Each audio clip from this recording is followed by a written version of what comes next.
The world of manga is undoubtedly one of the most fascinating and creative ways to tell stories. It has gifted us with memorable characters, narratives that inspire and move us, and worlds so deep that we can lose ourselves in them for hours. However, in the darker corners of this industry, there are stories that neither aim to inspire nor move, stories that push unimaginable boundaries, works that not only disturb but spark deep debates about how far artistic freedom can go, the common psychological profiles behind them, and the consequences of consuming such content. Alright, some of you might be wondering why I'm making this video. Isn't my channel supposed to focus on analog horror? While it's true that since this channel's creation, I've been dedicated to exploring different types of content within this genre, from the very beginning, this channel was meant to cover various topics related to disturbing and creepy content found across the internet, topics that are interesting enough or worthy enough to make a video about. These include video games, internet phenomena, unsettling channels, ARGs, and of course, analog horror, which, let's be honest, it's clear that I love quite a bit. I was browsing YouTube as usual when I suddenly came across this video, an iceberg of the most disturbing manga ever created. For those of you who've been living under a rock for the past few years, an iceberg is a format that organizes various elements of a single category into different levels. The upper levels are more accessible and typically feature things most people are familiar with, while the deeper levels contain much more obscure, unsettling, and disturbing content. Naturally, the first thing I did when I started watching the video was skip straight to the deepest levels. What I found there was something I could never have imagined. Since this is a series I recently covered on the channel, I'll use it as an example. You probably remember Urban Spook, and if not, I'll leave the link to my video about it up here and in the description. Now, I want you to close your eyes and picture the sense of aimlessness that the painter had in its early episodes. Have you done that? Great. Next, imagine the most disturbing description of a murder from the series that you can recall, along with a line or two you think Urban Spook should never have crossed. For many of you, it's probably uncomfortable to recreate all this in your mind, and I apologize, but it's a necessary exercise to understand what you're about to see. Now, take all of that, multiply it by 2, 3, maybe even 4 times, and only then will you have a faint idea of what's coming. What I had to read to make this video is something I wouldn't recommend to anyone. I consider myself a pretty unshakable cat with a strong stomach, but even during the process of writing the script and editing the video, I was left feeling deeply unsettled. So don't forget to leave your precious like and subscription to help the channel grow and reach more people. Every like is one more coin to escape poverty. If you're not sure what to comment, feel free to leave a simple meow in the comment section. And if you're a sensitive person, please leave this video immediately. What drives an artist to create works that delve so explicitly into violence, exploitation, and human suffering? What impact does it have on those who consume it? And most importantly, what happens when art loses all sense of empathy and respect? You're about to learn about one of the most infamous artists in history, with works that any sane person would describe as created by a disturbed and sick mind. Welcome to the most depraved artist in history.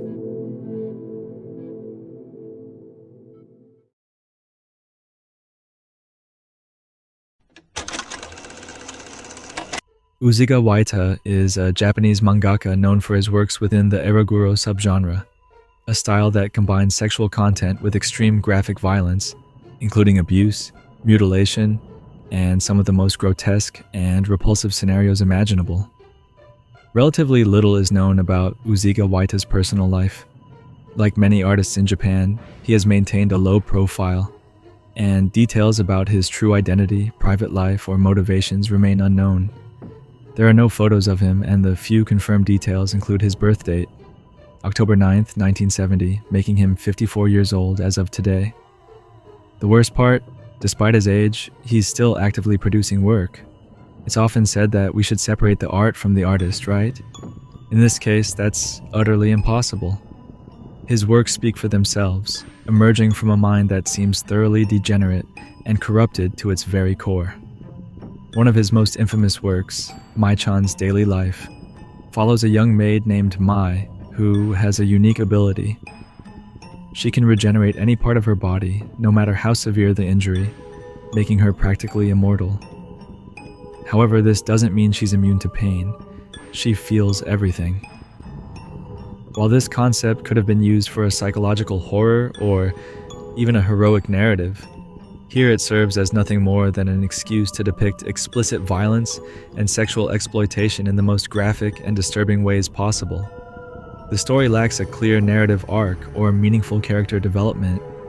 Its sole purpose is to satisfy the grotesque and perverse fantasies of its creator, and by extension, its audience. Because of her regenerative ability, Mai's mistress uses her to fulfill the darkest desires of her clients, turning her into an object to satisfy their most depraved impulses. Her immortality allows them to act without limits or consequences. Each chapter is a series of scenes designed to push the reader to their limits, presenting a spiral of cruelty devoid of any narrative purpose or ethical reflection. But it doesn't end there. At a certain point in the story, a child much younger than Mai is introduced, who shares her same regenerative abilities. As you can probably imagine, he is subjected to exactly the same treatment as Mai. And, as if that weren't enough, Mai ends up pregnant by someone you'd least expect. I can't even begin to describe the disgust I feel right now, and I refuse to go into detail about what happens next with the pregnancy or the baby. It is, without a doubt, the most repulsive and depraved scene I have ever encountered. Please do not let your curiosity get the better of you. Do not go looking for this if you value your mental health. Despite everything I've said, someone might still wonder if there's any purpose to it, if it offers any kind of lesson. Well, at the end of the manga, there's a time skip where we see an older Mai. And guess what? Absolutely nothing has changed. In fact, on the very last page, we see Mai saying she'll keep doing her best. There's no lesson, no psychological exploration of the characters, no critique of abuse or suffering. For example, manga like Berserk also include violence and dark themes, but they do so to delve into human emotions, the consequences of trauma, or the fight for survival in cruel worlds. Unlike other manga that tackle disturbing subjects to offer social critique or explore the depths and primal instincts of human nature, Mai-chan's Daily Life has no clear purpose beyond shock value and morbid curiosity. Let me show you something I came across during my research so you can better understand my point. Rhythm Zero was a performance conducted in 1974 by Marina Abramović, a Serbian artist who wanted to explore how far the public would go with an artist who did nothing to stop them. To achieve this, she took on a completely passive role, accompanied by a sign that read, "I am an object. You can do whatever you want to me." The performance lasted 6 hours. Abramović laid out 72 objects on a table, giving the audience free rein to use them however they wished. Some objects were harmless or pleasurable, while others could inflict pain and even cause serious harm. Among these were scissors, a knife, a whip, and even a loaded gun. At first, the audience's actions were simple, friendly, and even hesitant. However, as time passed, their behavior became increasingly violent and degrading, revealing the dark corners of human psyche when there are no boundaries or consequences. As Abramović later described, "This performance answered my question. People do have limits, yes, but when you take those away, they can go as far as killing you." I felt truly violated. They cut my clothes, stuck rose thorns into my stomach. One person pointed the gun at my head, and another took it away. An atmosphere of aggression was created. After exactly 6 hours, as planned, I stood up and began walking toward the audience. Everyone ran away, avoiding a real confrontation. The same principle applies to Mai-chan's Daily Life. Mai could regenerate and was immortal, which meant there were no consequences or feelings of guilt associated with her death, because she could never truly die. As a result, people did whatever they wanted to her. It's likely that, at first, they behaved hesitantly, much like the audience in Abramović's performance, unsure of the reality of her condition. Did you know that laws were created to ensure peaceful and orderly coexistence among people by establishing equal rights and discouraging certain savage behaviors? You probably did, and it might seem obvious. But these are the kind of foundational concepts we take for granted without pausing to consider their history, origin, or purpose. So, what's the point of all this? Our limits are shaped by the boundaries set by laws and morals. But what happens when those boundaries are removed? We all know the answer. Like in the early moments of Abramović's performances, people would initially act timidly, adhering to the moral compass they've been taught, what society deems right and wrong. Yet once they realized there were no consequences, they would lose all restraint. Does this mean that Rhythm Zero and the manga Mai-chan's daily life are the same? Absolutely not. Both share a central theme, the dehumanization of an individual by placing them entirely at the mercy of others. In both works, the victim becomes an object, a canvas onto which others project their desires, impulses, and violence. However, the intention behind each is fundamentally different. In Rhythm Zero, Abramović aimed to expose what happens when people lose the barrier of responsibility. The performance demonstrated how the absence of limits can lead even seemingly ordinary individuals to commit horrific acts. It offered a profound critique of human nature and the fragility of empathy. In stark contrast, Mai-chan lacks any such reflective or critical purpose. Uziga Waita doesn't use dehumanization to provoke thought or ethical discussion. Instead, he exploits it as a vehicle to satisfy extreme morbid curiosity, transforming Mai's suffering into a grotesque spectacle, pure depravity masquerading as art. But why does something like this exist? Because there's an audience willing to consume it. Can you imagine the level of desensitization that comes from constant exposure to this kind of content?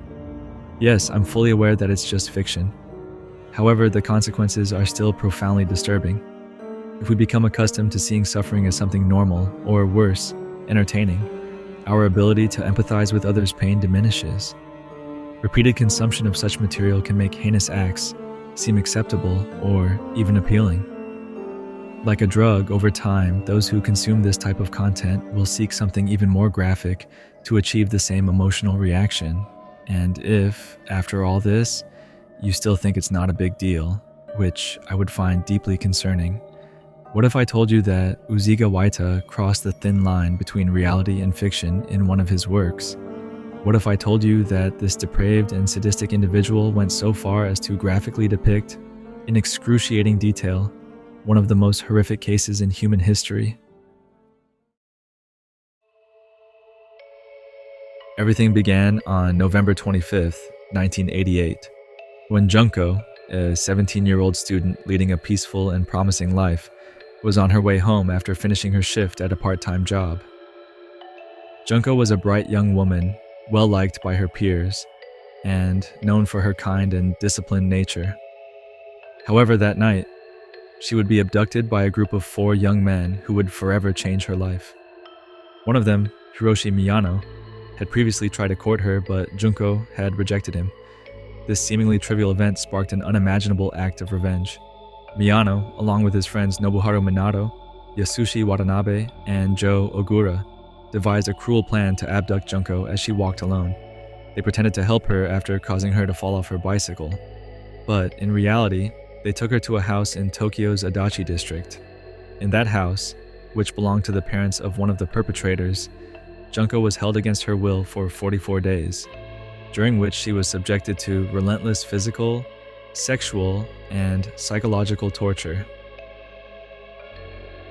I won't go into further detail about what happened during those 44 days.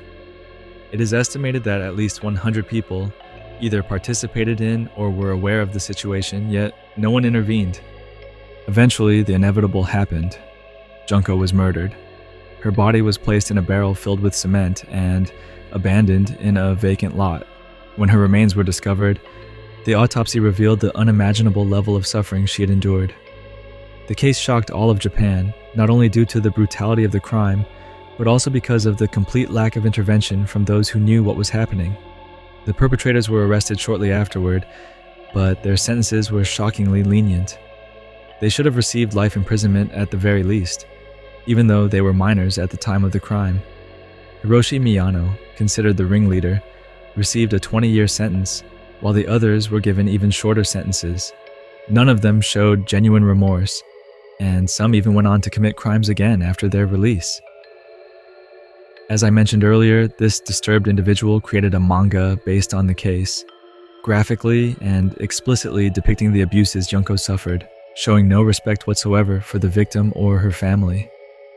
I refuse to show any images from it, even censored ones. This work is neither a historical reconstruction nor a tribute. It is a grotesque spectacle that reduces Junko to an object of suffering, stripping her of her humanity. The manga does not aim to raise awareness about the dangers of violence or hold the perpetrators accountable. Instead, it glorifies and details her torment, transforming a real-life tragedy into consumable content for a depraved and deeply disturbed audience. Once again, where is the respect for the victim? Junko Furuta was not a fictional character. She was a young woman with dreams, friends, and a family. Using her suffering as the basis for a graphic manga is an unforgivable ethical violation. Uziga Waita's manga not only dishonors Junko's memory, but trivializes her story, reducing her life to a graphic spectacle. Consider, even hypothetically, what would happen if this manga were to reach her family? Imagine the profound pain and helplessness they would feel. Yet, the author has the audacity to frame this work as though it were some kind of thoughtful tribute to her memory. Cases like Junko Furuta's must be approached with the utmost respect and remembered as lessons to educate and prevent future tragedies, not to cater to the morbid curiosity of a few. Moreover, as I've already mentioned, content like this can desensitize its audience, leading them to perceive such horrors as distant and detached from reality. This is dangerous because it obscures the fact that behind every case is a real person whose life was destroyed. I think that's enough for today. Without a doubt, this has been the hardest video I've made so far. Once again, please don't go looking for the works of this disturbed individual. If you enjoyed the video, don't forget to leave a like and subscribe. It would help me out a lot. If there's a topic you'd like me to cover on the channel, feel free to leave it in the comments section. Remember that this video was made by a cat, and cats cannot talk. Take care, and I'll see you soon.